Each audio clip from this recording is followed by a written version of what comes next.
Bismillahirrahmanirrahim. Assalamualaikum warahmatullahi wabarakatuh. Halo, kembali lagi dengan saya Nur Indah Rusdi. Pada kali ini kita akan melanjutkan pembahasan OSK 2019 mata pelajaran IPA nomor 6 sampai 10.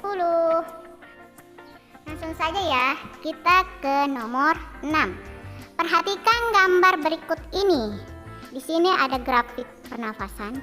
Volume pernapasan tidal ditunjukkan oleh nomor A1, B2, C3, D4. Nah, yang perlu kalian ketahui di sini adalah bagaimana mempelajari atau menguasai grafik dari volume pernapasan. Kita langsung ke pembahasan. Pembahasan nomor 6. Di sini ada grafik pernapasan.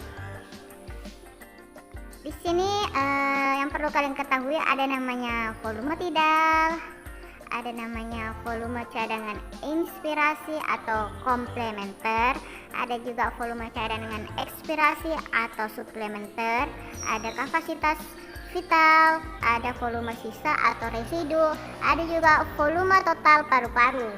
Nah, kita lihat penjelasannya ya. Yang pertama, volume udara pernapasan yaitu ada namanya volume tidal.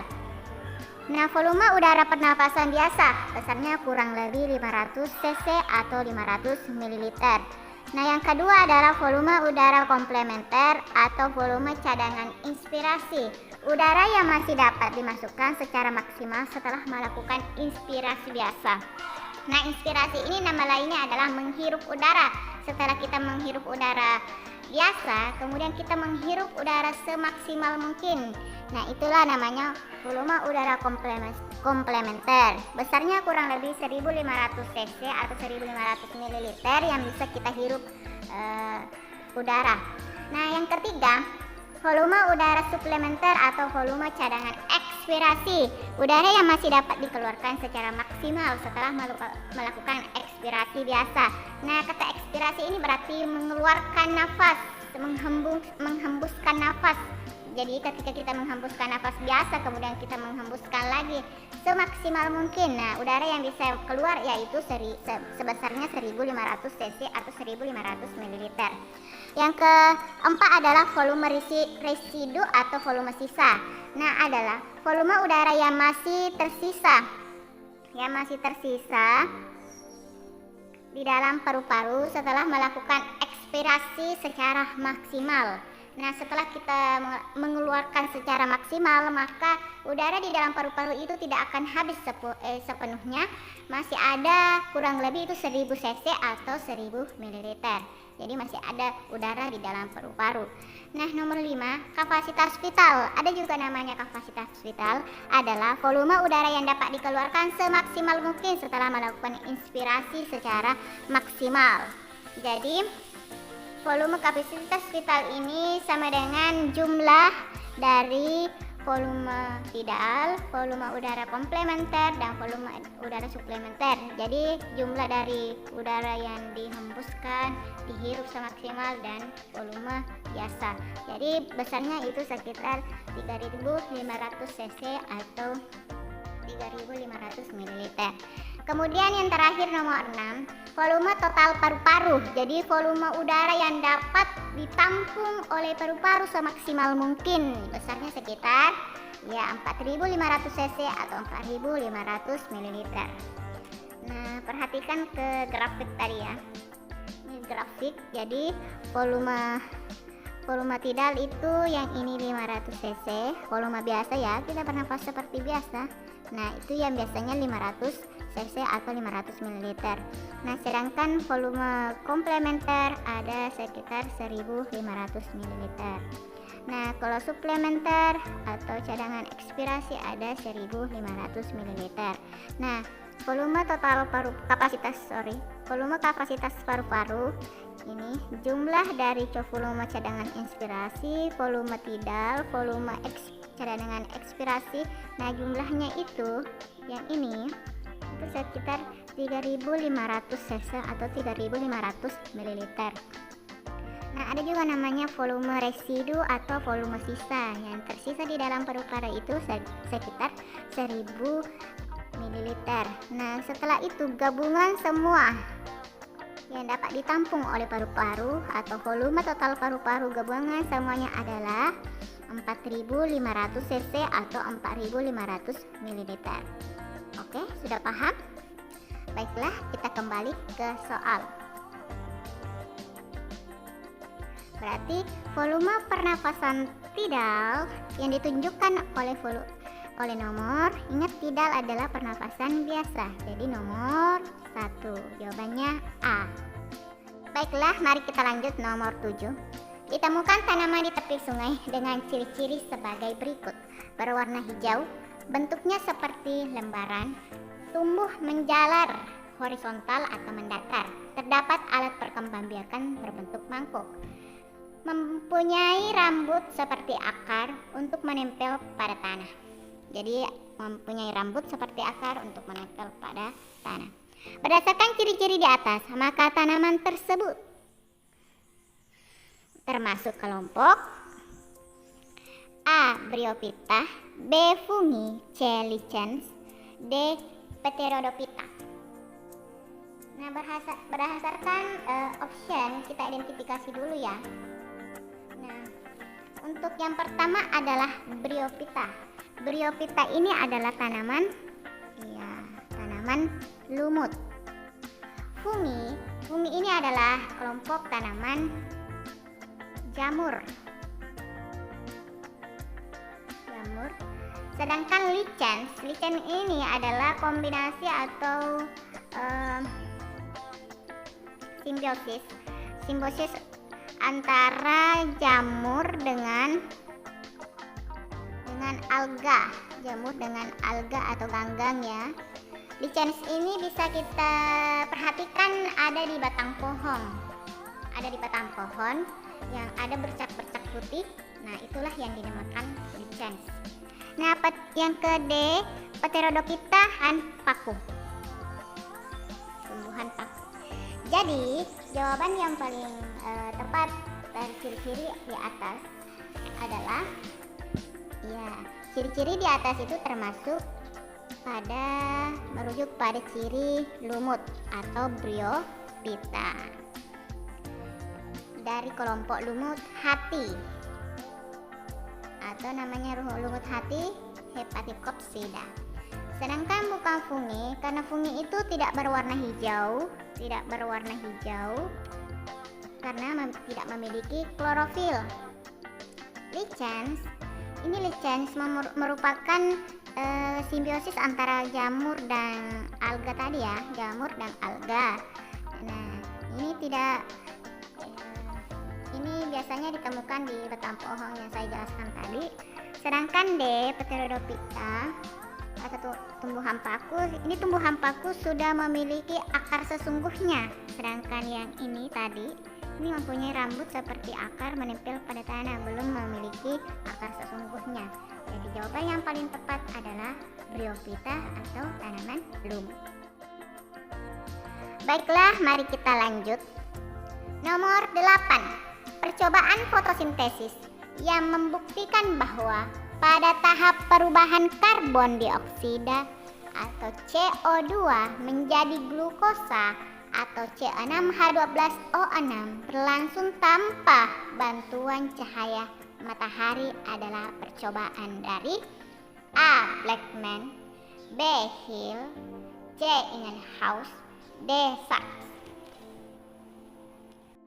Mari kita perhatikan pembahasan nomor 8. Nah, percobaan dari Blackman ini pada tahun 1905, Blackman ini membuktikan bahwa perubahan karbon dioksida atau CO2 menjadi glukosa C6H12O6 berlangsung tanpa bantuan cahaya matahari. Jadi sudah jelas ya jawabannya. Ya, jawabannya apa tadi? Jawabannya A. Nah, namun kita perhatikan dulu penjelasan yang lainnya ya. Tanpa bantuan cahaya matahari. Peristiwa ini sering disebut dengan reduksi karbon dioksida. Dengan demikian, dalam fotosintesis itu ada dua macam reaksi, ada namanya reaksi terang, ada namanya reaksi gelap. Nah, untuk percobaan Blackman ini, dia tanpa cahaya matahari, makanya reaksi terang, reaksi gelap. Untuk reaksi terang itu percobaan dari Hill, sedangkan reaksi gelap itu percobaan dari Blackman karena tanpa cahaya matahari ya. Reaksi Hill atau reaksi terang disebut juga dengan fotolisis. Jadi, yang merupakan reaksi gelap dari reaksi Blackman adalah reduksi karbon dioksida. Gabungan antara reaksi terang dan reaksi gelap itulah yang kita kenal sekarang sebagai reaksi fotosintesis. Pada tahun 1940, Melvin Calvin dan timnya berhasil menemukan urutan reaksi atau proses yang berlangsung pada reaksi gelap. Rangkaian reaksi ini itu selalu berulang terus-menerus dan disebut siklus Calvin. Ya, jadi diambil dari nama penemunya ya, Melvin Calvin. Namanya siklus Calvin untuk proses reaksi terang. Untuk proses reaksi gelap. Yang kedua, percobaan dari Hill. Percobaan Hill. Theodore de Samouraï, seorang ahli kimia dan fisiologi tumbuhan dari Swiss, menunjukkan bahwa air diperlukan dalam proses fotosintesis. Temuan ini diteliti oleh lebih lanjut sehingga pada tahun 1937 seorang dokter berkebangsaan Inggris bernama Robin Hill berhasil membuktikan bahwa cahaya matahari diperlukan untuk memecah air H2O menjadi hidrogen dan oksigen. Pemecahan ini disebut dengan fotolisis. Jadi itulah percobaan dari Hill atau disebut dengan reaksi terang karena memerlukan cahaya matahari. Lanjut, percobaan Ingenhousz. Percobaan Ingenhousz pada tahun 1799, seorang dokter berkebangsaan Inggris bernama John Ingenhousz berhasil membuktikan bahwa proses fotosintesis itu menghasilkan oksigen atau O2. Ia melakukan percobaan dengan tumbuhan air Hydrilla verticillata di bawah corong kaca bening terbalik yang dimasukkan ke dalam gelas kimia berisi air. Jika Hydrilla verticillata terkena cahaya matahari, maka akan timbul gelembung-gelembung gas yang akhirnya mengumpul di dasar tabung reaksi. Ternyata gas tersebut adalah oksigen. Beliau juga membuktikan bahwa cahaya berperan penting dalam proses fotosintesis dan hanya tumbuhan hijau yang dapat melepaskan oksigen. Jadi gambar penelitiannya seperti ini yang di samping. Di sini terdapat tanaman hidrilla dan di dalam air. Nah, ini tadi corongnya ya, ini corongnya yang terbalik. Dan ternyata ketika dia disimpan di bawah cahaya matahari, timbullah gas-gas gelembung-gelembung di sini. Nah, gelembung-gelembung ini sudah disebut gas O2 atau oksigen. Itulah percobaan dari Ingenhousz.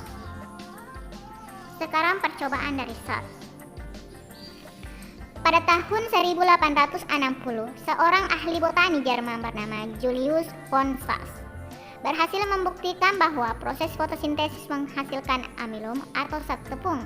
Adanya sap tepung ini dapat dibuktikan dengan uji yodium atau Lugol, sehingga percobaan Sachs ini juga disebut uji yodium. Nah, untuk percobaan dari Sachs dapat kalian lihat di gambar ini. Jadi kalian perhatikan betul-betul gambar ini yang sering muncul ya. Nah, di sini ada tanaman. Tanaman ini ada daun yang ditutup dengan kertas karbon atau aluminium foil. Sebagiannya ditutup dengan kertas karbon atau aluminium foil. Nah, dibiarkan selama 24 jam terkena cahaya matahari. Setelah itu, daun tersebut dipetik, kemudian disimpan di wadah air panas. Nah, perebusan ini berfungsi untuk mematikan sel tumbuhan. Setelah direbus, kemudian disimpan di alkohol panas. Nah, fungsinya itu untuk melarutkan klorofil.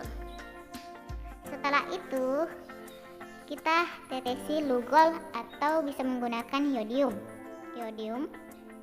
Setelah ditetesi, ternyata hasil akhirnya itu ada dua warna. Ada warna pucat yang ditutup dengan aluminium foil atau kertas karbon tadi. Ada juga yang berwarna biru tua. Nah, ini membuktikan bahwa ketika tadi ditutup oleh cahaya yang ditutup dari sinar matahari itu tidak menghasilkan amilum yang biru tua ini. Inilah yang membuktikan bahwa warna biru tua itu terdapat amilum atau zat tepung di dalam daun atau hasil dari fotosintesis. Yang ditutup aluminium foil itu tidak ada amilumnya, dan yang tidak ditutup itu memiliki amilum, yang membuktikan bahwa fotosintesis itu dapat menghasilkan amilum atau zat tepung. Oke, lanjut nomor berikutnya. Nomor 9. Apabila suatu sungai mengalami pencemaran di bagian hulunya, maka nilai parameter pencemaran lingkungan yang mengikuti pola grafik di bawah ini. Grafik yang menunjukkan pola untuk parameter BOD ditunjukkan oleh grafik nomor A1, B2, C3, D4. Katanya di bagian hulu ini terjadi pencemaran. Maka grafik yang bisa menunjukkan antara bagian hulu dengan bagian hilir yang tepat adalah, ayo kita lihat penjelasannya. Penjelasan nomor 9. BOD atau Biological Oxygen Demand ialah tingkat permintaan oksigen oleh makhluk hidup dalam air tersebut. Jadi semakin tinggi nilainya, maka semakin banyak mikrobanya dan membuat nilai DO semakin turun. Semakin tinggi nilai BOD, maka akan semakin rendah kualitas air. Dari beberapa survei sampel air, beberapa sungai menunjukkan bahwa BOD air sungai di hulu lebih rendah daripada di hilir. Karena sepanjang sungai menuju hilir terjadi peningkatan pencemaran, ini diakibatkan atau disebabkan adanya pemukiman atau pertanian industri yang membuang limbah ke sungai. Meskipun di soal dinyatakan di hulunya mengalami pencemaran, maka diasumsikan pencemaran itu akan bertambah akibat adanya pemukiman, pertanian, industri yang membuang limbah ke sungai di bagian hilir. Maka nilai BOD di hilir akan tetap lebih tinggi daripada di hulu. Grafik yang sesuai adalah grafik 4. Nah, yang perlu kalian pahami di sini adalah BOD. Ini paragraf pertama adalah Biological Oxygen Demand, adalah tingkat permintaan oksigen oleh makhluk hidup dalam air tersebut. Jadi semakin tinggi nilainya, maka semakin banyak mikrobanya dan membuat nilai DO semakin turun. Jadi semakin tinggi BOD, maka akan semakin rendah kualitas air. Ya, ini tinggi BOD, maka akan semakin rendah kualitas air. Nah, perhatikan soal 9 tadi ya. Di sini yang paling tepat yaitu, nah misalkan bagian hulunya itu terjadi pencemaran, otomatis yang di bagian bawah hilir akan lebih parah pencemarannya. Jadi jika kualitas air itu menurun, maka nilai BOD-nya ini semakin tinggi. Jadi grafik yang paling tepat adalah 4.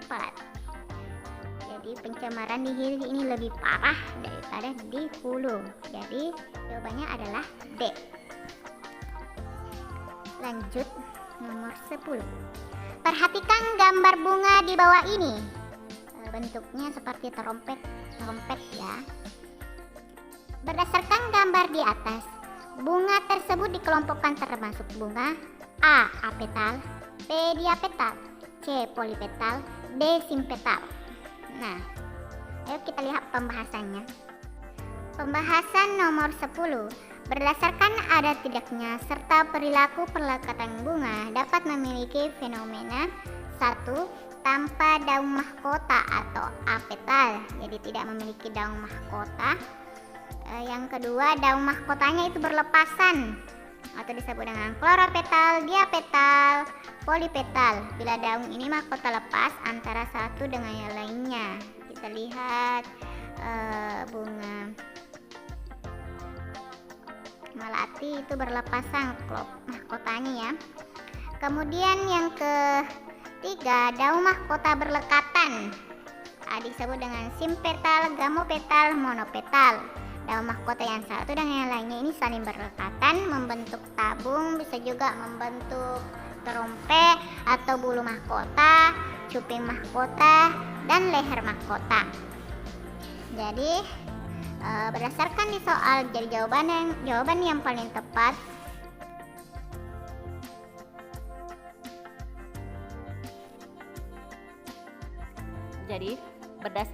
Jadi berdasarkan di soal nomor 10, jawaban yang paling tepat adalah simpetal.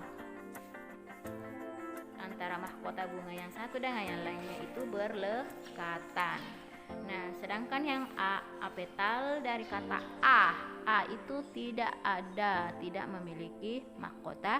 Sedangkan B, diapetal dari kata di artinya ini dua, dia memiliki dua mahkota berlepasan. Poli ini artinya banyak, dia memiliki banyak mahkota tetapi berlepasan. Kalau simpetal itu terlekatan. Dan jawabannya adalah D. Sekian untuk pembahasan nomor 6 sampai 10. Jangan lupa subscribe untuk mengikuti pembahasan selanjutnya ya. Semoga bermanfaat. Wassalamualaikum warahmatullahi wabarakatuh. Dadah.